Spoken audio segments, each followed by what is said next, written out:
नमस्कार, मेरा नाम है शिवम कुमार लोटसवे और मैं आज आपको सुनाने जा रहा हूँ पंचतंत्र की कहानी सोने के पत्ते। राजपुर गांव में एक विधवा अपने पुत्र नारायण के साथ रहती थी। माँ बेटा ईमानदारी और मेहनती थे, मजदूरी कर अपना पेट पालते थे। नारायण प्रतिदिन सुबह जल्दी सोकर उठ जाता, नित्य कर्म से निवृत्त होने के बाद नहाता तथा घर के पास ही एक वृक्ष के ऊपर एक लोटा जल चढ़ाता, फिर काम पर जाता। यह उसका रोज का नियम था। उस वृक्ष पर जल चढ़ाते हुए नारायण को बहुत दिन बीत गए। एक दिन वृक्ष देवता ने प्रसन्न होकर कहा, बेटा, तेरी सेवा से मैं बेहद प्रसन्न हुआ, वर मांगो। नारायण वृक्ष देवता को प्रणाम कर बोला, हे देव, माँ कहती है कि वृक्ष पर जल चढ़ाना तो प्रत्येक व्यक्ति का कर्तव्य है। वृक्ष हमें शुद्ध वायु व मीठे फल देते हैं, अतः मैंने तो अपने कर्तव्य का पालन किया है, मुझे कुछ भी नहीं चाहिए।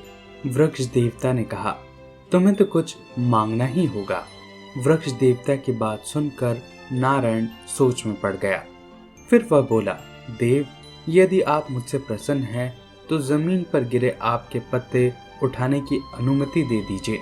वृक्ष देव ने कहा, ठीक है। नारायण वृक्ष के पत्ते उठा लाया। वे पत्ते उसने घर में रख दिए। दूसरे दिन जब उसने देखा तो उनका रंग रूप बदल गया था, वे सोने के हो गए थे। उसने पत्ते माँ को दिखाए। उसकी माँ परख कराने साहूकार के पास जा पहुंची। साहूकार बड़ा ही लालची और बेईमान व्यक्ति था।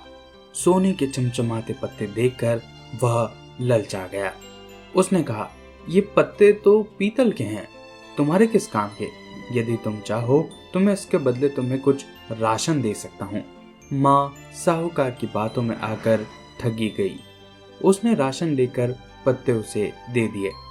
नारायण प्रतिदिन वृक्ष पर जल चढ़ाता और पत्ते लाता। वे सोने के हो जाते। माँ उन्हें साहूकार के पास ले जाती और उनके बदले में राशन ले आती।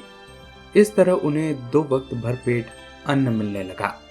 उनको इतने में ही संतोष था। साहूकार का लालच दिन प्रतिदिन बढ़ने लगा। एक दिन उसने सोचा, इस बुढ़िया के पास इतने सोने के पत्ते आते कहाँ से हैं? पता लगाना चाहिए। एक दिन वह नारायण के घर के पीछे जाकर छुप कर बैठ गया। नारायण ने नहाने के बाद वृक्ष पर जल चढ़ाया तथा जमीन पर गिरे पत्ते उठाकर घर में रख दिए। पत्ते सोने के हो गए। साहूकार चुपचाप सब कुछ देखता रहा। अगले दिन साहूकार सुबह जल्दी उठा, स्नान कर उसने वृक्ष पर जल चढ़ाया और जमीन पर गिरे सभी पत्तों को उठा लिया तथा बहुत सारे पत्ते वृक्ष से भी तोड़ लिए। उन्हें घर में रखकर वो सोने के पत्ते बनने का इंतजार करने लगा। परंतु यह क्या, पत्ते सोने के नहीं हुए। सोने के पत्ते ना पाकर साहूकार क्रोधित हो गया। उसने वृक्ष को काटने के लिए एक कुल्हाड़ी उठा ली। उसके कुल्हाड़ी उठाते ही घर में रखे पत्ते बड़े बड़े जहरीले नाग बन गए और उसे डसने के लिए आगे बढ़ने लगे। नागों को अपनी ओर लपलपाकर आता देख साहूकार के होश ठिकाने आ गए। वह पश्चाताप करता हुआ वृक्ष के पास पहुंचा क्षमा प्रार्थना करने के लिए। वृक्ष देवता ने कहा, तुम लालची हो और ठगी हो, तुम्हें अपने किए का दंड अवश्य मिलना चाहिए। साहूकार ने गिड़गिड़ाते हुए कहा, हे देव, मेरे अपराधों को क्षमा कर दीजिए, मैं आपकी शरण में हूँ।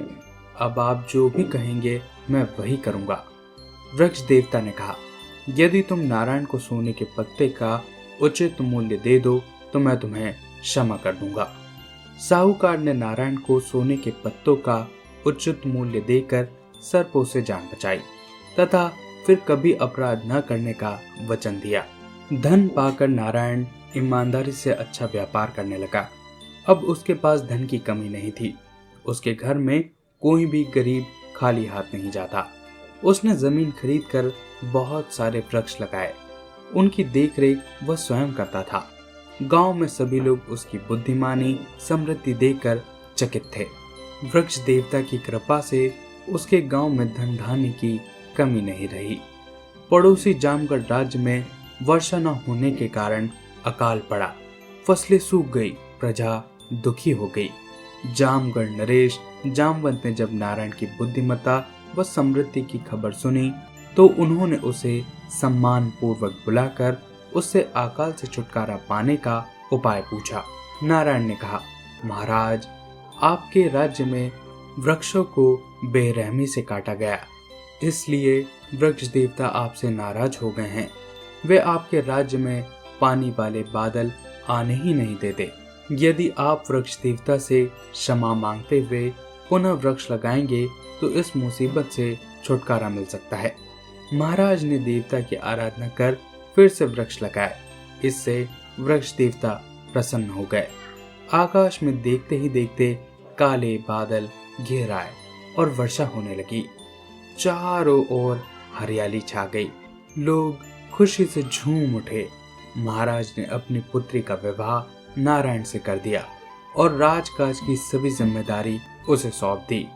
नारायण ने अपने राज्य में ढिंडोरा पिटवा दिया, कोई भी व्यक्ति वृक्ष ना काटे। जो व्यक्ति वृक्ष काटेगा उसे कठोर से कठोर दंड दिया जाएगा।